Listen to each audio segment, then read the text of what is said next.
As a man, you have to understand that we are competitors when it comes to dating. Women are the selectors, and no, that didn't happen because of civilization. It's the way of nature. So, yes, it is our job to make the move. But how? Flirting, obviously. Now, you can think of flirting as an art form, a skill that combines a little of sales, comedy, debate, and a touch of theater performance. While some men are naturally gifted flirts, others, like you and I, need to develop it as a skill. Believe me when I say I really sucked at flirting. But over time, through learning and practice, I got so good that I drove women wild. And so in today's video, I'm going to be showing 7 flirting tricks to drive women wild. Let's go. Open with an observation. So you've been observing her, thinking of how to make that move. Yeah, no, we've all been there, but maybe it's time you observe not only her, but the environment. Then relax and forget the cheesy pickup lines and forced compliments.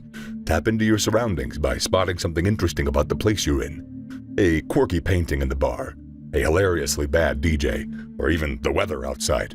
That is your ammo, your launch pad to spark a fun conversation that doesn't make you look like a desperate dude. Let's give a simple example here. Say you're chilling at a coffee shop and you see her reading a book about, let's say, Italian recipes. You can walk over, crack a smile, and say something like, "Do you by any chance make Italian ribollita? I got a grandma who would do anything to taste something that reminded her of the old country." Something like that shows her that you're observant and you have a bit of wit. You're not putting her on the spot, you're just throwing out some playful comments to see if she catches your vibe. Now, if she smiles and throws back a witty response, boom, conversation started. If she seems disinterested, that's no sweat. Trust me, you don't really want to spend your day with a woman who's not interested or who's dull. Now, another way to do this is through the team-up approach. So let's just say that you're at the bar and you see that annoying guy hitting on every woman in his sight. Don't get jealous. Use him as your wingman in an indirect way. Lean close to the target girl and whisper something like, "You know, he's usually not this bad," especially on Sundays when his pickup lines are less cringe. The idea here is to observe something and to make a funny statement that aligns with something that she's probably also thinking. Remember, flirting isn't about laying your undying love at her feet immediately. It's about building a connection, showing that you're fun to be around, and letting her see the cool, confident you. So, keep things light, playful, observational. Use your environment to your advantage. Trust me, there's always something somewhere that you can use. You just need to lose the fear of getting rejected. Relax, have fun, enjoy the game. Trust me, when you approach flirting with this laid-back, confident attitude, women are gonna notice. They got a nose for that. Tease like a king. So now that you've started the convo, it's time to tease her like a king. Look, giants need finesse when interacting with kittens. This is the picture that you should have in your head. Yes, she's the buyer and you're the seller, but what you're selling is not only what she wants, it's scarce. So relax, so that you'll be able to tease your way into her good graces. Think friendly jabs, not hurtful barbs. You want to ask her playful questions. Listen intently and share quirky observations about her, like noticing her passion for vintage earrings or her infectious laughter. If she throws a light jab at your love for oversized sweaters, counter with a playful remark about her penchant for polka-dotted socks. Now, you want to steer clear of jokes that could be hurtful or disrespectful. Not just because they might ruin the moment, but because you can't afford to say sorry. Trust me, once you say sorry, the game is very much over. But why is apologizing so bad? Because it makes you look either weak or desperate. It tells her, "Oh, he thinks I'm hurt and doesn't want to lose me, so he's begging." Trust me, that's not helpful thoughts for women to think about you. Now, you can use negging, but you gotta use it right. If her hair is a bit untidy, you could say something like, "I like the way your hair is all wild and windblown. Makes you look like a carefree spirit who doesn't care about silly beauty standards." With that, you've told her her hair is untidy, but you said it positively. That's how it's done. Basically, you want to make her relaxed and enjoy your company, but that can only happen when you are relaxed. Watch your body language. Body language is key when you're talking to a girl. If you lean in too close, that's most likely going to come off as desperate. If you cross your arms or put your hands in your pocket, that is a closed-off sign. So what you want to do is lean back and take a chill. That way it's easier to have a conversation. This works because you can't be giving off any desperate vibes that way. That's also why apologies are terrible when flirting. Next, you want to break through the touch barrier. Here, timing is everything. The safest time to go for a touch is when you tell a joke and she's laughing. You can slightly touch her leg, her shoulder, or her hand. And how does she respond? If she's calm, then you've probably broken the touch barrier, but that doesn't mean that you should overuse it.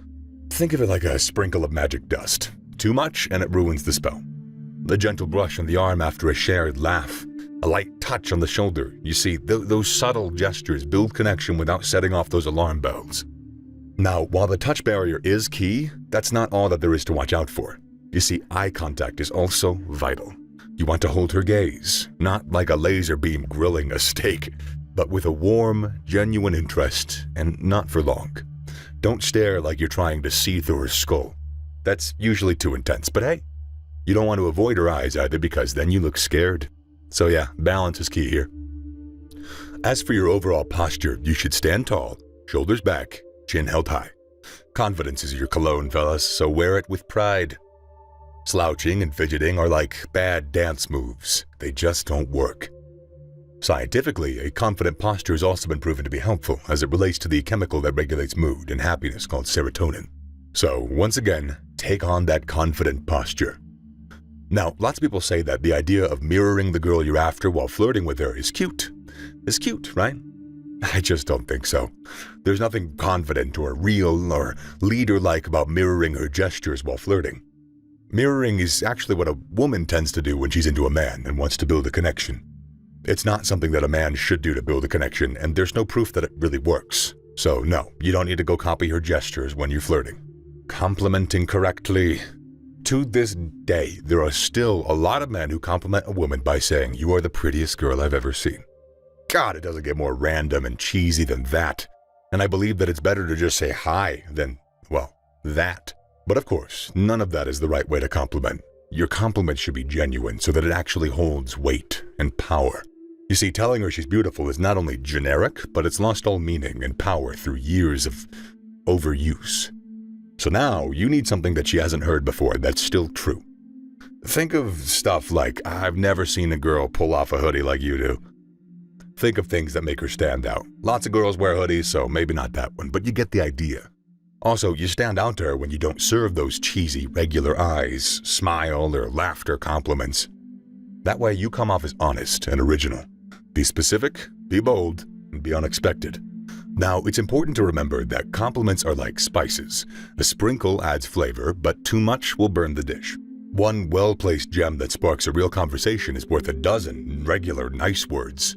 And hey, don't be a compliment-giving puppet. If she's fishing for flattery, hold on to your words like a secret code. Let your compliment be a rare gem, not a cheap handout. Remember, too much supply brings down demand and value. So, now that we're halfway through the video, why don't you hit that subscribe button to support the channel? Do the same for the like button if you're enjoying the video. All done? Let's get back to the list. Go with the flow of her mood. As you very well know, life is ups and downs, so what happens on the days when she's down? Should you try to cheer her up? Should you approach her like you're the happiest man in the world? You see, women are emotional creatures, and if you don't keep that in mind while you're taking your actions, then you're going to be in serious trouble. Now, what does that mean? It means nothing needs to happen for a woman to feel sad. So trying to solve a problem that doesn't exist is a terrible idea. Mind you, even if there's an actual problem, while you're flirting, you don't try to solve problems. You simply ride her mood swings and let her feel what she's feeling. If she's sad, then you're sad. And even if you're not, you don't try and fix her issues because, trust me, she doesn't want that. You're probably thinking, well, that's very illogical of you. But then again, women are more emotional than logical, typically. What she wants from you is your listening ear, and that's all you gotta do. So maybe she's feeling down, lost in thought, or just not her usual bubbly self.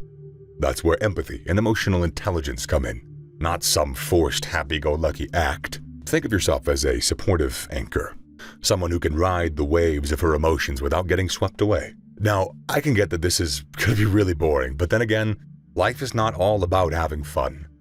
So yes, consider yourself as your superpower, but don't forget to avoid giving unsolicited advice. Sometimes she just needs a safe space to express herself. Now, about those intimate, involved questions, be mindful of boundaries and tread lightly. Asking questions that feel forced or intrusive is only going to push her away. Instead, let the conversation flow naturally and see where that takes you. If she opens up about something personal, respond with genuine interest and respect, always staying within the comfort zone that she sets. Also, if you're starting to see that she's always unhappy, then you just better leave. It's a super important rule to always avoid the unhappy and the unfortunate. Trust me, you don't want to have that energy in your life. You deserve someone who brings the sunshine to the table, not someone who constantly relies on yours. Remember, healthy relationships are a two-way street. So remember to do away with the fixer mentality and embrace the power of simply being there. Listen, empathize, and offer support without pushing it. You'll not only be a better flirt, but you're going to be a better friend, a better companion as well. And it's not about making her happy. It's about connecting on a genuine level, whatever the mood is. It's about being that guy that gets her, no matter the day or the mood. Now, I want to put some extra emphasis on not trying to fix her, because that is going to be your ruin. I know a lot of guys who've got stuck in that tunnel, and I can tell you for free that there's no light at the end of it. Use no like a father would. There's been a lot of talk about toxic masculinity, but whatever that is, it doesn't change the fact that daughters look up to their fathers in ways that stay with them very long into their relationships and marriage. That means that girls look for qualities in boys that they see in their dads because that's what they're used to. It's all about respect and trust, and you want to tap into that. But how? So let's say that there's a girl, and she asks you for something that you think isn't a good idea. Guess what? You can say no. Yeah, just that one simple word. And that's super important, so don't add sorry afterwards like you've done something wrong. By standing your ground, you kind of give off this dad vibe. Not literally, but you show her that you're someone who makes good decisions. Believe it or not, that girl's actually going to admire that you're not just saying yes to everything that makes her happy. You see, deep in the psyche of women, they know and expect men to lead, and for her to choose you, she needs to see that you can lead. So she'll regularly test you, and you'd better say no. But then again, if all of this fails and you don't have the confidence, if, for instance, a girl asks you to do something like buying her drugs, it takes guts to say no and mean it. At first, she might feel the sting of being rejected, but eventually she will respect you for taking a stand. But then again, how do you become confident when you lack it? Think of it like playing a video game for the first time. You might not feel sure that you can win, right? That you're going to do good. Well, it's the same thing with confidence. If you don't feel it, that's fine. It's a cue to work on yourself. Like go out, face challenges, do things that are tough for you, and get stronger. Besides working on yourself, it might also help to understand that lots of girls also feel insecure, even more than boys do. Yeah, well, it's true. If you meet a girl who seems super confident, she's sort of a rare find, so keep that in mind. But what if you're still scared when it comes to flirting? Well, one neat trick that I used then was chatting with girls that I'm not attracted to. It's like training wheels for flirting. That way you'll get to practice without the pressure. So with more practice while you work on yourself, you'll start to understand how women are. And then you can say no when you should and mean it. Flirt with more girls. First off, you should know that flirting with other girls is not that toxic. It all depends on the situation. If you don't know each other that well and you aren't dating, then it's perfectly fine to flirt with other girls. It's like using a stone to kill two birds. First, you get to practice and perfect your skill, and then you can get her jealous when she sees you with other women. Trust me, it's like a green light for the girl you like to see other girls are into you too.